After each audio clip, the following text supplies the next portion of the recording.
Let's take you next to a scene that we have really become very familiar with over the last couple of years. These are live pictures coming in of what was the site of the Nova Music Festival.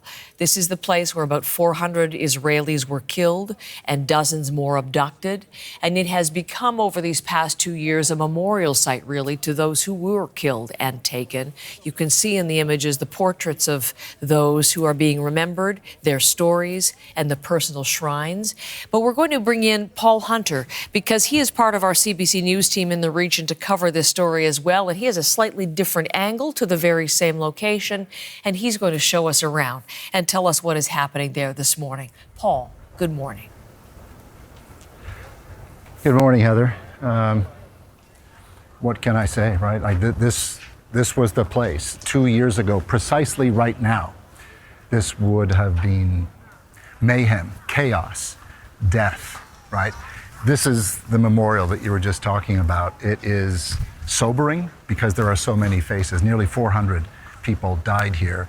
More than 36 were kidnapped. I'm going to come back to this in a second, Heather. I want to spin around this way first, just to give you kind of a lay of the land, because we were here October 10th, 2023, in the 3 days after, among the first wave of people that the IDF allowed in after the attacks.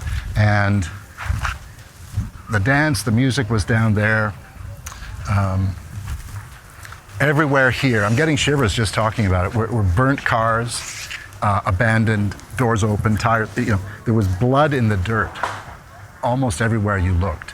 And in all the sort of treed areas where there were picnic tables and tents, it was all just the debris of lives left behind in the mad rush to get out of here. Or you can't really see it, but just over there is a yellow kind of dumpster where people hid until Hamas came and shot at everyone through the garbage. We took a drive down the road this way to what they call death shelters. These are, there were rocket attacks quite regularly in the many years prior to October 7th. And so when the sirens would go, you'd go to a rocket shelter made of concrete.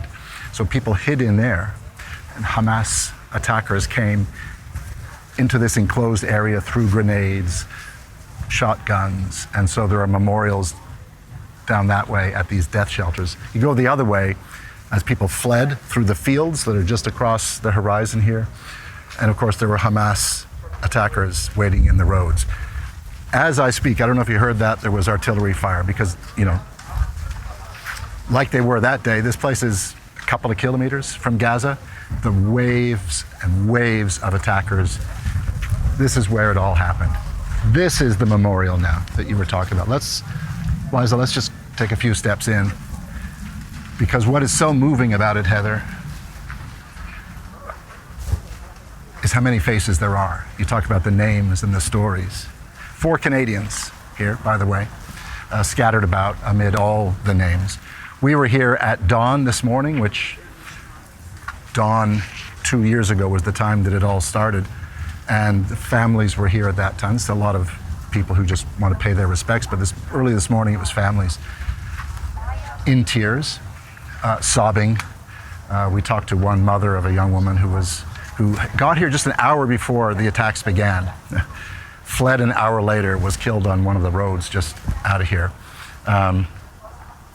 It's heartbreaking stuff, right? And yet the artillery fire that we hear, and it has been constant throughout the morning, is a reminder that it is horrifying on the other side as well. We heard a few minutes ago, tens of thousands of Palestinians killed, right? Hundreds of thousands displaced without food, clean water, medicine, shelter. The people that I talk to here, more than anything else, Heather, echo what I've heard throughout this time in Israel, which is it's got to stop, right? Get the hostages out, end the war.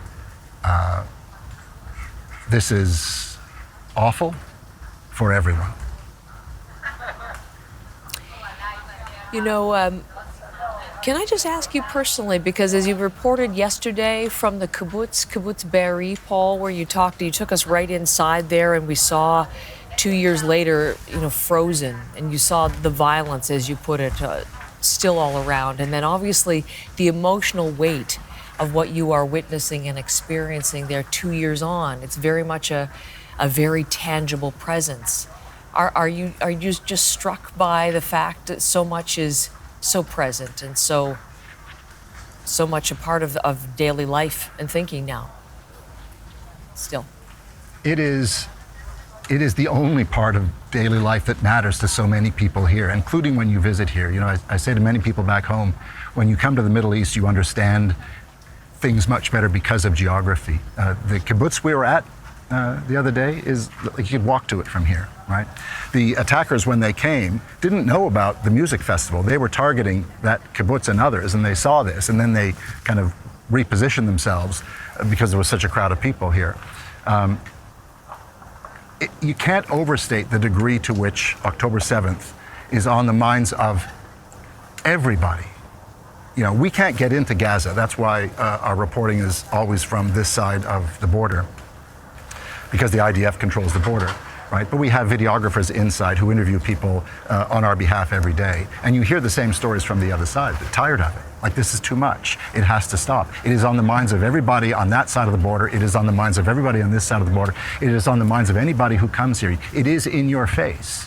Like, geography doesn't change, right? I came down with today, and you see everything as it was 2 years ago, even though this is what you're confronted with, the sort of sad stories of individual lives. But they're all dead.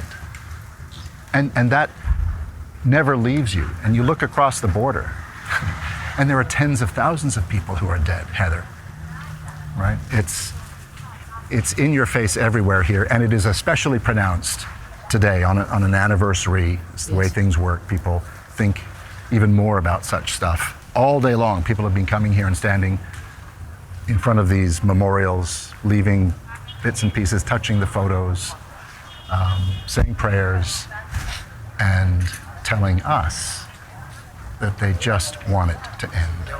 And do they have an awareness, Paul, of talks that are going on in Egypt? Do they have any degree of optimism that there 100%. Might be an end to this through these negotiations this time? What else is there but optimism at this point, to hope that that brings an end to this, that the hostages come out, that the war stops, that somehow the two peoples can find a path forward. But it is cautious. I mean, that's the word that everybody uses, cautious optimism, because they've been disappointed before. They've been to the brink and it hasn't worked out that way. I talked to a former hostage, somebody who was out after held for 491 days, right? This is his view as well. Yes, how can you not be hopeful, right? And all the signals are, people believe that Donald Trump somehow is going to make this happen. I've had many people tell me this, that somehow the two sides will listen to him. Is that the case? I mean, we'll find out. It does feel closer in many ways, people have told me, than it has before, even though they've been to the brink before, even though they've been close and been let down. So all they can do is hope. Paul, thank you so much.